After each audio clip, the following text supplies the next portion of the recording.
Buongiorno amici di Nocturno Cinema, siamo qui per intervistare Gipi per il progetto Il film Il ragazzo più felice del mondo. Allora, per iniziare, quando ho avuto l'idea di questo progetto, quando ha cominciato? Ho cominciato a aprile 2017, quando ho trovato questa lettera di questo ammiratore che era identica a una lettera che era stata mandata a me 20 anni prima. E ho capito che c'era una persona che da 20 anni fingeva di essere un ragazzino di 15 anni per avere dei disegni da tutti i fumettisti italiani. Quindi poi ha cominciato tra i colleghi a confrontarsi e a capire chi aveva ricevuto quella tipologia di Sì, lettere. Avevi- è stato semplice grazie ai media moderni. Ho scritto un post su Facebook dove dicevo: amici fumettisti, qualcuno di voi ha mai ricevuto nel corso degli anni una lettera con queste caratteristiche? Poi me ne sono andato a letto. E la mattina avevo più di 50 messaggi di persone che mi avevano inviato fotografie delle lettere, scansioni. Le lettere erano tutte simili, a tutti quanti lui diceva che era il suo autore preferito. Cambiava solo qualche frase per entrargli proprio bene, con precisione nelle grazie, a tutti chiedeva un disegno e diceva che sarebbe stato il ragazzo più felice del mondo se avesse potuto ricevere questi disegni.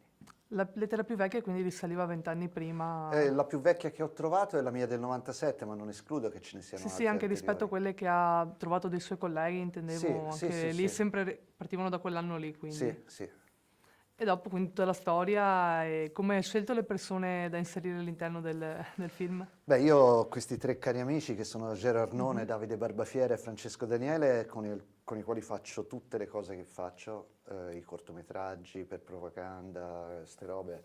Ma più che altro sono amici, cioè noi stiamo bene insieme, ci divertiamo. E quindi quando ho pensato di raccontare questa storia in forma di documentario comico, Sì, ho detto: ok, raga, vi va di andare in scena?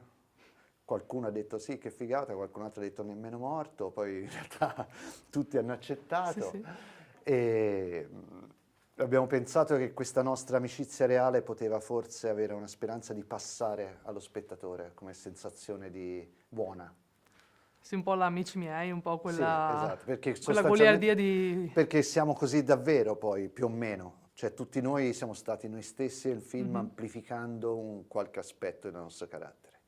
Io sono un po' più ossessivo nel film, Gero è un po' più cattivo, Davide è un po' più scemotto e Francesco è un po' più tenero. Sì, perché nonostante si cerchi di stare naturali, comunque c'è sempre lo sguardo della telecamera che un Certo. po' penso vada a E influenzare, non solo, c'era una nonostante. storia da raccontare, Sì, quindi a sì, volte sì. avevamo anche delle frasi da dire.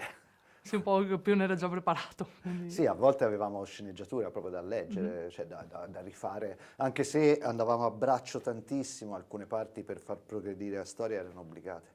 Sì, invece la scelta di Kasia Smutniak e di Jasmine Trinca come è avvenuta? Stessa cosa, sono due amiche, Ah, quindi. Jasmine è anche mia cugina per Ah, parte di moglie, cugina acquisita, e ho chiesto a entrambe se mi facevano sto favore e loro gentilissime hanno sì, sì. acconsentito.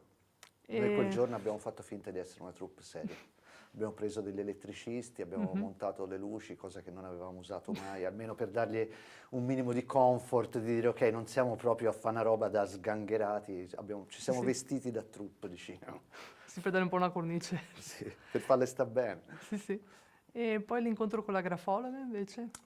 Quella è la replica, la messa in scena di un vero incontro con Mhm. una grafologa reale che avrei voluto mettere in scena ma non ho potuto, quindi ho preso le cose che aveva detto e le ho date ad un'attrice. Però le cose che lei dice fanno tutte parte del Sì, sì. referto reale. Comunque crede un po' nella grafologia, giusto per. Beh, non è l'astrologia, la grafologia è Sì, una sì. scienza, quindi sì, cioè nel senso. Anche lì comunque ci sono dei punti un po' che non è del tutto. No, infatti questa non ti dice questo qua è un killer o Sì, meno, sì, questa ti dice ci sono dei segni che in grafologia significano questo. Ad esempio lui inizia a scrivere sempre dal taglio del foglio, dal sì, bordo, sì. non lascia nemmeno un mezzo centimetro di spazio, questa è una cosa che credo nessuno di noi faccia. E Sì, pare che questo in grafologia significhi l'essere bloccato in un momento traumatico della propria vita. E in più avere la stessa identica scrittura nel corso di 20 anni è quasi impossibile.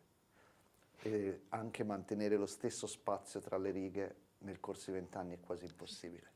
E quando le aveva chiesto lo schizzetto, il disegno, l'aveva inviato in entrambe, sia nel 97 che nella seconda No, io lettera? siccome O anche la sono prima un volta c'era egoista, no, io stato. avevo letto la lettera e ho detto ah che bellezza, le lo devo fare assolutamente e poi mi sono messo a fare qualcos'altro e me lo sono scordato, lo Sì, sì. ammetto.